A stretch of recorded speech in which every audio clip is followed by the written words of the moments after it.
Putin को कौन सी बीमारी है? पुतिन का ये वाला हाथ नहीं उठेगा, देखना ये वाला एकदम ऐसे चलेगा यहाँ पे, पार्किंसन रोग यहाँ पे। पुतिन की एक तो स्ट्रेटजी है जिसमें उसने फैला दिया कि गन रखने के वजह से हम ऐसे चलते हैं। 13 लाख फौजी हैं, सब बंदूक रखते हैं, सब चलते हैं। तो ये पुतिन की चाल है। समझदार बंदूक रखने वाला होगा ना, वो कभी गन बाहर नहीं रखता है। नौसिखिया बंदूक रखने वाला होगा ना, दाहिना हाथ से चलाएगा तो बंदूक वो इधर रखेगा। बहुत होशियार है पुतिन।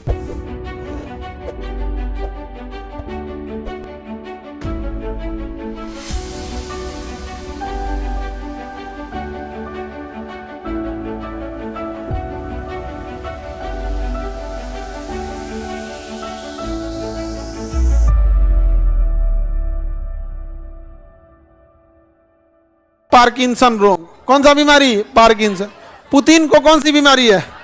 पार्किंसन। देखिएगा दहिया झुका के चलता है पुतिन। पुतिन को देखिएगा ना, एक जब भी चलेगा तो ऐसे एक हाथवा उसका नहीं चलता। ये वाला ना, पुतिन का ये वाला हाथ नहीं उठेगा, देखना ये वाला एकदम ऐसे चलेगा यहाँ पे। पार्किंसन रोग यहाँ पे पुतिन को। हाँ नहीं, वो पुतिन की एक तो स्ट्रेटजी है जिसमें उसने फैला दिया कि गन रखने के वजह से हम ऐसे चलते हैं। 13 लाख फौजी हैं, सब बंदूक रखते हैं, सब चलते हैं। तो ये पुतिन की चाल है, स्ट्रेटजी है कि अगर उसके पार्किंसन पे लोग सवाल उठा रहे हैं तो कह दो कि हम गन लेके चलते हैं, गन लेके चलते हैं। कोई भी केजीबी का एजेंट गन को बाहर होलिस्टर नहीं रखता है। समझदार इंसान को, जो भी समझदार बंदूक रखने वाला होगा ना, वो कभी गन बाहर नहीं रखता है। नौसिखिया बंदूक रखने वाला होगा ना, दाहिना हाथ से चलाएगा तो बंदूक वो इधर रखेगा। ये पहचान है इसका कि नौसिखिया ऐसे घूम के निकालेगा नहीं। जितना होंगे सारा होलिस्टर अंदर रखेंगे, उसके बाद शर्ट को इन कर देंगे, पता ही नहीं चलेगा। यहाँ पे छूने के बाद पता चलता है कि बंदूक रखा है यहाँ पे ऐसे नौसिखिया सब इस समय। तो पुतिन भी क्या रखता था? अंदर रखता, तो बंदूकों में लेके चलेगा। बहुत होशियार है पुतिन। मुख्य रूप से पुरानी प्रगतिशील बीमारी जो कम डोपामीन उत्पादन के कारण होता है और विशेष रूप से आराम की मांसपेशियों में कठोरता, धमनी गति इत्यादि के कारण हो जाता है। इसमें लकवे जैसी स्थिति आ जाती है। कैसी स्थिति आ जाती है? लकवा। बट पूरा शरीर में नहीं होता है, किसी खास जगह पे होता है। तो पुतिन को कहा जाता है कौन सी बीमारी है?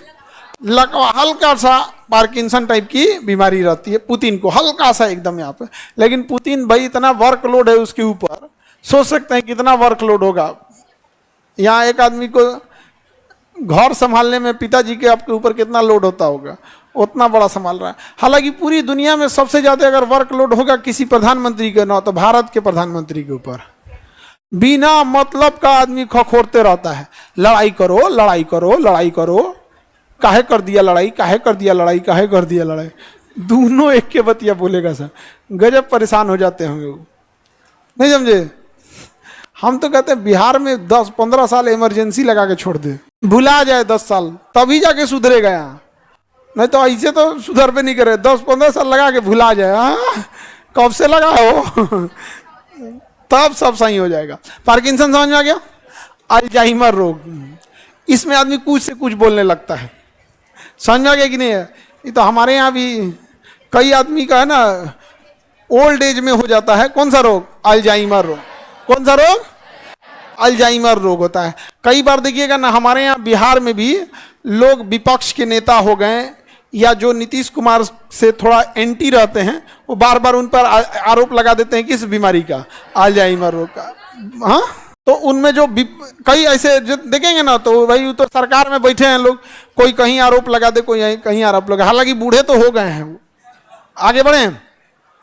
तो समय से पूर्व दिमाग क्या हो जाता है? शिथिल हो जाता है, सोचने की कमी हो जाती है, भाषा की दक्षता क्या हो जाती है? कम हो जाती है। बोलने को कुछ तो बोला जाएगा कुछ, भाषा की दक्षता में कमी आ जाती है।